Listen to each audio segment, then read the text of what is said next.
नमस्कार बच्चों। 8वीं कक्षा के इस वीडियो के अंदर आज हम सीखेंगे कविता नंबर 12, जिसे शीर्षक दिया गया है सुदामा चरित्र। सुदामा एक ब्राह्मण है और श्री कृष्ण के बाल सखा हैं। श्री कृष्ण के मथुरा के राजा बन जाने के बाद उनके मित्र सुदामा की परिस्थिति बहुत ही खराब हो जाती है। उस समय उनकी पत्नी सुदामा से कहती है कि आपके मित्र तो राजा हैं श्री कृष्ण, आप उनके पास जाइए और हमारी इस दरिद्रता का वर्णन कीजिए, गरीबी का वर्णन कीजिए और इस तरह उनसे कुछ प्राप्त करके आप लेकर आइए। इस प्रकार सुदामा अपने बचपन के मित्र जो आज राजा बन चुके हैं उनसे मिलने आते हैं और कैसी परिस्थिति में किस तरह से उनसे मिलते हैं। देखिए किस तरह से कवि श्री नरोत्तम जी ने वर्णन किया है। तो कविता की शुरुआत में लिखते हैं, शीस पगा न झंगा तन में, प्रभु जाने को आही बसे के ही ग्रामा, धोती फटी सी लटी दुपट्टी, अरुपाय अपनही को नहीं सामा, द्वार खड़ो द्विज दुर्बल एक, रह्यो चकित सो बसुधा अभिरामा, पूछत दीन दयाल को धाम, बतावत अपनो नाम सुदामा। यहाँ पर द्वारपाल आकर श्री कृष्ण से कहता है कि न सिर पर पगड़ी है, न शरीर पर कुर्ता है, धोती भी फटी पुरानी है और न पाँव में जूते हैं। द्वार पर एक द्विज यानी कि ब्राह्मण खड़ा है और बहुत ही दुर्बल है, दुबला पतला है और हमारी जो नगरी है उसे चकित होकर आश्चर्य में पड़कर देख रहा है और एकदम गरीब जैसा एक व्यक्ति दीनदयाल यानी हे प्रभु आपके धाम के बारे में पूछ रहा है और अपना नाम बता रहा है सुदामा। अब श्री कृष्ण कहते हैं, ऐसे बेहाल बिबाइन सो पग कंटक झाल लगे पुनि जोए, हाय महादुख पायो सखा तुम आए इते न किते दिन खोए, देखी सुदामा की दीन दशा करुणा करी के करुणा निधि रोए, पानी परात सो हाथ छुयो नहीं, नैनन के जल सो पग धोए। यहाँ श्री कृष्ण अपने मित्र से कहते हैं कि तुम्हारी इतनी दीन दशा हो गई है, तुम्हारे पैरों में जूते भी नहीं हैं, जिस कारण तुम्हें बार बार कंटक यानी कि कांटे लग रहे हैं। तुम इतने दुखी हो और इतने दिन मेरे पास आए क्यों नहीं? इतने समय तक तुम कहाँ खोए रहे मित्र? ऐसी दीन दशा, उसकी इतनी दुखी दशा देखकर करुणानिधि यानी कि भगवान श्री कृष्ण जो दुखियों के दुख दूर करते हैं, इसलिए उनका नाम दिया गया है करुणानिधि। तो अपने मित्र की ऐसी दीन अवस्था देखकर करुणानिधि रो रहे हैं, यानी कि उनकी दीन दशा गरीबी के कारण जो श्री कृष्ण भगवान हैं वो रो रहे हैं। अब वहाँ पर श्री कृष्ण के मित्र आए हैं, इसलिए जो वहाँ के सेवक हैं वो एक बड़ा सा परात यानी कि बड़ा सा पात्र लेकर आते हैं। और किस लिए? तो श्री कृष्ण के जो मित्र आए हैं उनके पैर धोने के लिए।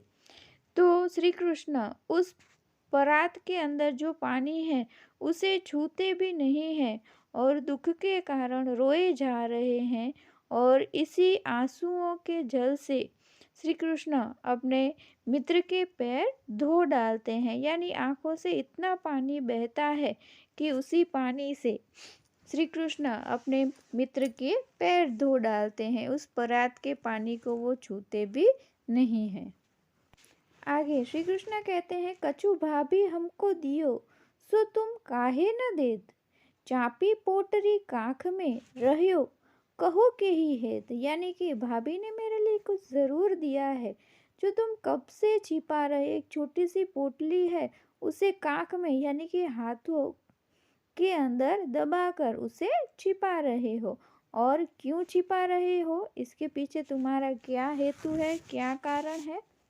आगे चना गुरु मातु देते, लए तुम चाबी हमें नहीं दीने। श्याम कहो मुस्काए सुदामासु, चोरी की बान में हाउजू प्रवीणे। पोटरी काख में चापी रहे तुम, खोलत नहीं सुधारस भीने। पिछली बानी अजो न तजो तुम, तेसई भाभी की तंदुल कीन है। श्री कृष्ण कहते हैं कि शायद तुम्हारी बचपन की आदत अभी तक नहीं गई है। तुम्हें याद है ना, एक बार गुरु माता ने हमें रास्ते के लिए चने खाने को दिए थे। जब श्री कृष्ण और सुदामा दोनों साथ साथ गुरुकुल में पढ़ रहे थे, उस समय गुरु माता ने उन दोनों के लिए चने दिए थे और वही चने चोरी छिपे सुदामा स्वयं खा गए थे। तो श्री कृष्ण कहते हैं कि आज भी भाभी ने मेरे लिए कुछ दिया है, तो तुम उस अमृत रूपी रस वाले कुछ पोटरी के अंदर छिपा रहे हो। कुछ वस्तु भाभी ने दी है जो बिल्कुल मधुर है और उसे तुम छुपाने की कोशिश कर रहे हो। तो उस समय श्री कृष्ण वो पोटरी ले लेते हैं और उसके अंदर मीठे मीठे तंदूर होते हैं, या फिर गुजराती में जिसे हम कहें कि उसके अंदर पौवा थे।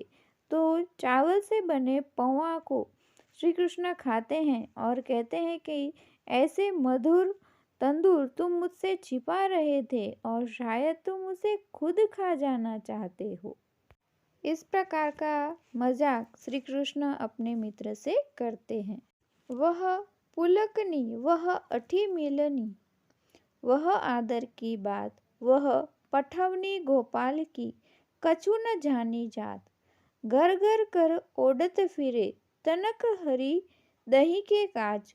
कहा भयो जो अब भयो, हरि को राज समाज। हव आवत नाही होतो, वाही पठायो ठेली। अब कही हो सुजाय के, बहु धन धरो सकेली। श्री कृष्ण ने अपने मित्र का सुंदर सा स्वागत किया, उन्हें मीठे मीठे पकवान खिलाए और फिर उन्हें विदा भी किया। अब रास्ते में जब सुदामा घर जा रहे हैं, उस समय सोच रहे हैं कि श्री कृष्ण के पास पहले तो कुछ भी नहीं था। वह मक्खन के लिए, दही के लिए घर घर भटकते फिरते थे। आज उनके पास पूरा राजमहल है, राज सिंहासन है, धन दौलत है, लेकिन फिर भी उन्होंने मुझे कुछ भी नहीं दिया है। मेरी दीन दशा देखकर, मेरी गरीबी देखकर भी उन्हें थोड़ी सी भी दया नहीं आई और उन्होंने न मुझे धन दौलत दी, न मेरी किसी प्रकार से मदद की। इसी तरह श्री कृष्ण के बारे में ऐसे विचार करते करते सुदामा अपने घर की तरफ जा रहे हैं। वैसो ही राज समाज बने, गज बाजी घने मन संभ्रांत छायो। कह दो पर यूं कहूँ मार्ग भूली, कि फिरे कई मैं अब द्वारिका आयो। भोन बिलो के बे को मन लोचत, सोचत ही सब घाव समायो। पूछत पांडे फिरे सब सो, पर झोपड़ी को कहूँ खोज न पायो। इस प्रकार श्री कृष्ण के बारे में सोचते सोचते कि उन्होंने मेरी कोई भी मदद नहीं की, जब वो अपने गांव के नज़दीक पहुंचते हैं तो क्या देखते हैं कि जैसे कोई राजमहल के अंदर, राजभवन के अंदर पहुंच गए हों, ऐसा वातावरण है। हाथी घोड़े सभी द्वार पर खड़े हैं और जैसे कोई राजभवन हो, ऐसा वातावरण उन्हें दिखाई देता है। तो सुदामा सोचते हैं कि क्या मैं रास्ता भूलकर वापस द्वारिका अपने मित्र की नगरी में तो नहीं आ गया? मैं तो अपने घर के लिए चला था, क्या मैं रास्ता भूल के वापस आ गया हूँ? वह अपने नयनों को विशाल करके चारों तरफ देख रहे हैं। फिर उन्हें समझ में आता है कि नहीं नहीं, मैं द्वारिका से तो निकल आया हूँ। तो इस तरह वह गांव में फिरते हैं और सबसे पूछते हैं कि यहाँ पर सुदामा पांडे नाम के एक व्यक्ति की झोपड़ी हुआ करती थी, वह झोपड़ी कहाँ गए। इस तरह से सुदामा पांडे अपना घर नहीं खोज पा रहे, क्योंकि झोपड़ी की जगह श्री कृष्ण की दया से वहाँ अब महल बन चुका है। कई वह टूटी सी छानी हती, छानी यानी झोपड़ी, कह कंचन के अब धाम, कहाँ टूटी फूटी झोपड़ी थी और कहाँ ये सोने का महल, कंचन यानी कि सोना, अब सोने का भवन बन चुका है।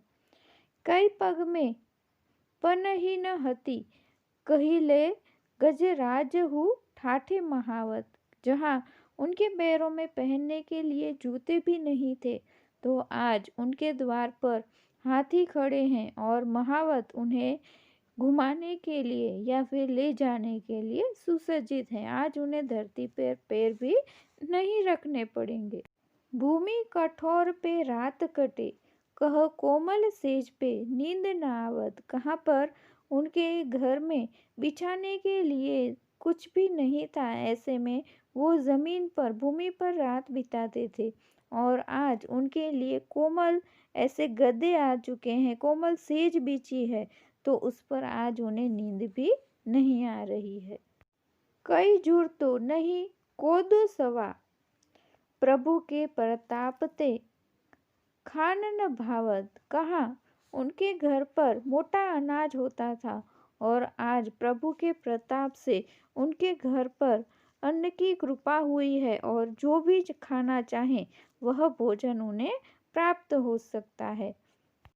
तो यहाँ पर श्री कृष्ण ने अपने मित्र से बिना कुछ जताए, बिना उन्हें कुछ बताए, अपने मित्र की परिस्थिति समझकर उसके ऊपर कृपा की है।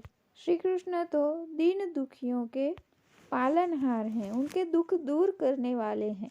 श्री कृष्ण को अपनी परिस्थिति हमें बताने की कोई ज़रूरत नहीं है, वह हमारी सारी परिस्थिति जानते हैं और सभी को उसके अनुसार ही फल देते हैं। तो यहाँ पर श्री कृष्ण अपने दुखी और गरीब मित्र की मदद बिना कुछ जताए, बिना इस तरह बताए कि मैं तुम्हें ये दे दूँगा, मैं तुम्हें वो दे दूँगा, इस तरह बिना कुछ बताए ही अपने मित्र की सारी ज़रूरतों को पूरा करते हैं और इसी तरह वह भगवान के रूप में भी पूजे जाते हैं।